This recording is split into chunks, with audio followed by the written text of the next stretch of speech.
Shalom, Israel. What's up, YouTube? Adoniyah720. And that is Zion. Back with another one. And today we're going to be doing righteous reactions to Lord Jamar's thoughts on Sexxy Red. Yeah, it's like a real hot topic. And Lord Jamar went in on his thoughts of Sexxy Red. Yes, he did a good job. Good job. Yep. Yeah. And we're going to go in too, so yeah, let's see that. So we can Unrighteous activities. So let's get into this video, y'all.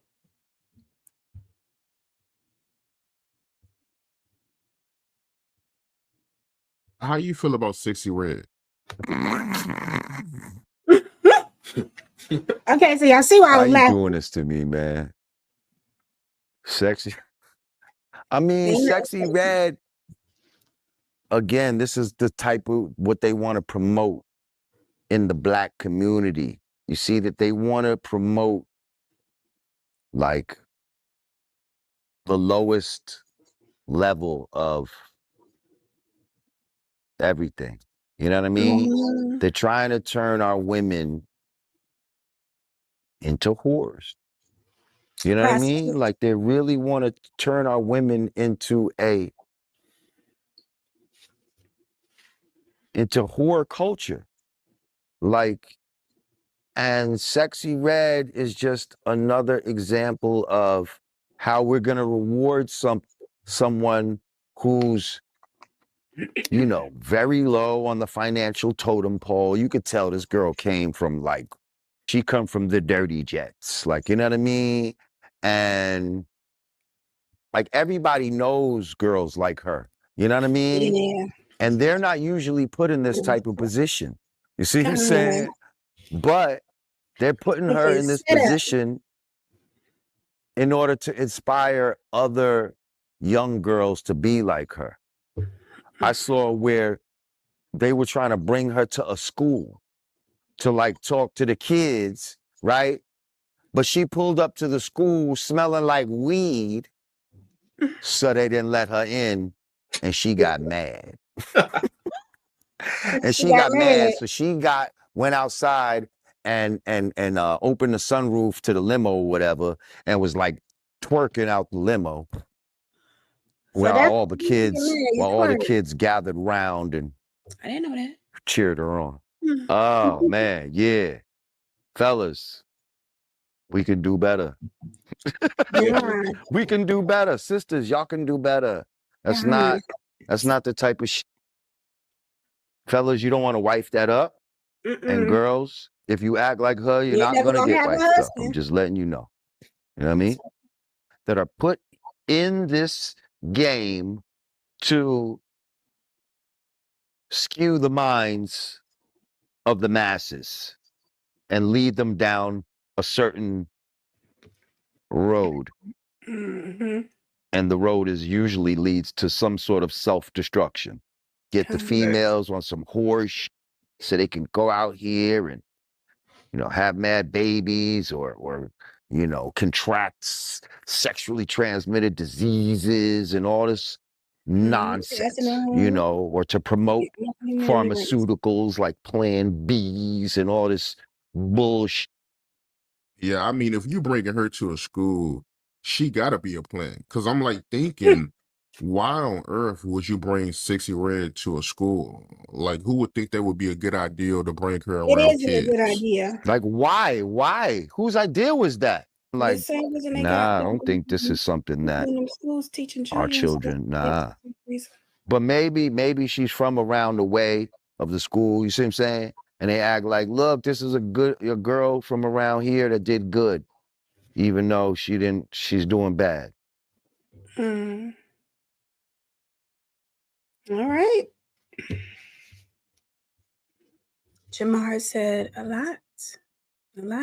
Things that some of these women out here do need to listen to, because, you know, don't no man want no loose nothing. Nope. Okay?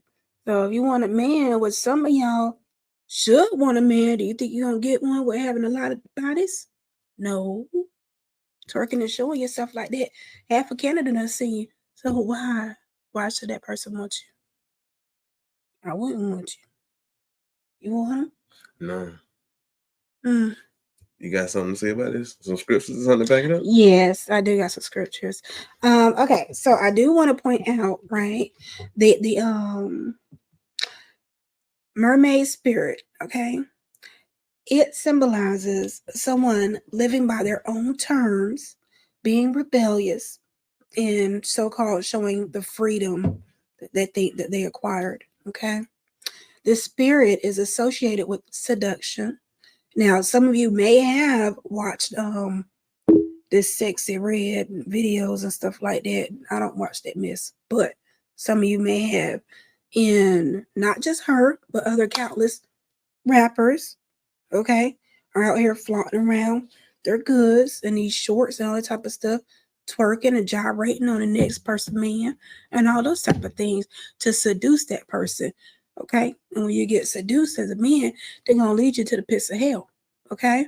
Thanks. All right. So they use the feminine charm, which would be their body, or they talk to you smooth like butter to get you, okay?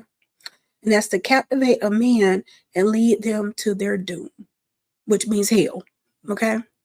All right. So now I got two scriptures that I'm going to pull up and speak about real quick. And both of them are coming from Tanakh. The first one is going to be Proverbs 2:16 through 19. And it states, it will save you from the forbidden woman, which will be the commandments and the laws will save you, okay? But you got to adhere to them and do them. All right. From the alien woman whose talk is smooth, who forsakes the companion of her youth and disregards the covenant of her Elohim. Her house sinks down to death, and her course leads to the shades.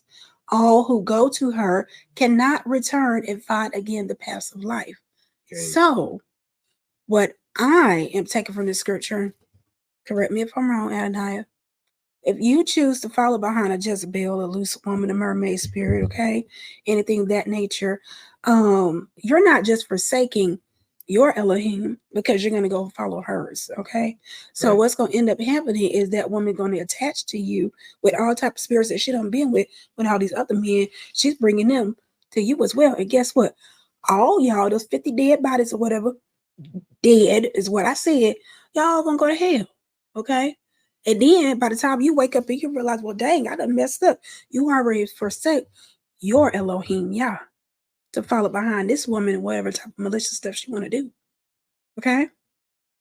Second scripture is going to be Proverbs 23:27 through 28. Listen, a harlot is a deep pit. A pit is a hole that's black. That thing go all the way to the rock bottom, okay? You're going to hear echo, echo, echo, echo, echo with other people who already done been up in it, okay? And they done died, all right? A forbidden woman is a narrow well. She too lies in wait as for her prey and destroys the unfaithful among men. So you think this woman out here, like he stated, she probably planned it, which I think she planned it too, okay, for the community, right? Now, if you feel like that woman, like there's out there in the public and stuff like that, you think she's just out there just to be waiting on her one that y'all gonna send her? No, she out there waiting on you, and you. Whomever she can go through to knock all y'all men down, especially y'all righteous ones, she doing that for a reason. She trying to kill your spirit, okay? She want to kill your spirit because she know you got something good on you, all right? You anointed, you got something good on you. But Hashatah gonna bring a plant, Sexxy Red, and and she didn't change her name. Ain't nothing sexy about that. There's nothing sexy about that, okay? Just think of her as a devil with red lipstick, okay? She gonna take you to hell. So any woman that's acting like that, trashy, ratchet, classless, watch out. Watch out. You ready? Oh yeah, I got a little something to say. Okay. I'm gonna speak on some of the differences and a few things. Mm-hmm. But let us speak the truth and condemn the evils that threatens our youth and our society.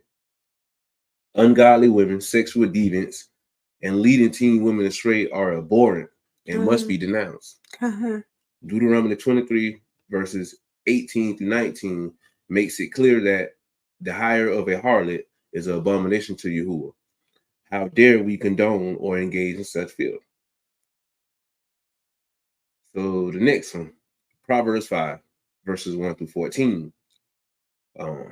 warns us of the smooth talk of the strange woman who leads men astray with her sweet words. And Proverbs chapter 6, verses 23 through 29 tells us to keep away from the evil women who hunts for precious souls. But what makes it even more disturbing is when older women teach younger women ungodly ways. Proverbs chapter 7, verse 1 through 27 says, it's straight out, keep away from the strange woman, from the adulteress whose words are smooth as butter. And Isaiah chapter 3, verse 16 through 17 condemns the daughters of Zion who are haughty and wanton. Let us speak out against the script clubs, the sexual deviance, and the older women who lead our teen girls astray. Let us teach our youth the ways of the Elohim Yahweh and guide them on the path of righteousness. We must stand up for what is right and condemn what is wrong. No more shall we tolerate the corruption of our youth and our society. Let us rise up and be the voice of truth and morality. Now, I like that script you was talking about, as far as how you added on the strip club and stuff like that. Now, a lot of our brothers, I be noticing, I be driving, I be noticing y'all be going up in there, lunch breaks and stuff. I see that. You think I don't? I do. I roll my window up. But I know what you're doing. I know what you're doing. The women, y'all got to get off the poles. Y'all got to get off the pole. I don't even know. Okay, I understand the world is hard, but it ain't that hard. Okay, you got to get off the pole. Stop showing your body. I just don't understand. Like, how do we get in this position? How do we get in this position where we started introducing all this type of vulgarity to our children? Okay. Let me get to the distinction between a queen and a prostitute. Okay. From a Torah perspective. In the Torah, the sacred scriptures of the Israelite people, there exists a stark contrast between two types of women, the queen and the prostitute. This article will delve into the characteristics that differentiate these two archetypes as elucidated by the Torah. The queen. A queen is a woman of dignity and grace. Esther 2, verse 15. She is a crown with honor and glory. Psalms 45, verse 9. Her conduct is exemplary, and she is positive influence on those around her. Proverbs 31, 10 to 31. She is submissive to her husband and recognizes his authority. Genesis 3:16. Let's get to the prostitute. A prostitute, on the other hand, is a woman who has forsaken her dignity. Leviticus 19, verse 29. She is compared to an animal devoid of understanding. Hosea 4, verse 14. Her conduct is shameful and she brings disgrace upon herself and others. Deuteronomy 23, verses 18 to 19. She is driven by her lust and rejects the authority of Yahweh. Proverbs chapter 7, verses 10 to 13. In conclusion, the Torah presents two starkly contrasting images of womanhood: the queen, who embodies dignity, morality, and submission, and the prostitute, who exemplifies shame, lust, and rebellion. May the distinction serve a guide for women and men alike to understand the value and worth that the Torah bestows upon the women who walk in the ways of Yahweh. All right, now, you hear that? You got to walk in the ways of Yahweh, okay? And y'all ain't walking the way of Yahweh. All right, and that's enough. They never point me to this right here. Now, what I was saying about these strip clubs, okay? Now, these daughters of Zion, like, I know y'all in there, okay? Y'all in there, y'all doing what you got to do to make your money and stuff like that. I understand. However, there's other jobs that you can do to keep your clothes on, okay? All right, you don't need to do that. Because what I think of when I see strippers and stuff, that's just a close cash add to a prostitute to me. That's just my thoughts. And I apologize if I offend somebody. No, I don't. I don't apologize if I offend somebody. Because you need to be offended, okay? You need to be offended. So, with that being said, put you on some clothes, okay? Don't ask no man to call you a queen and put some respect on your name if you ain't acting like one, okay? Nobody's gonna do that. I know I'm not. All right. So that's all I have to say about that non-sexy red plant. And this concludes our righteous reaction to Lord Jamal's thoughts on sexy red. Shalom, Barakah. Shalom.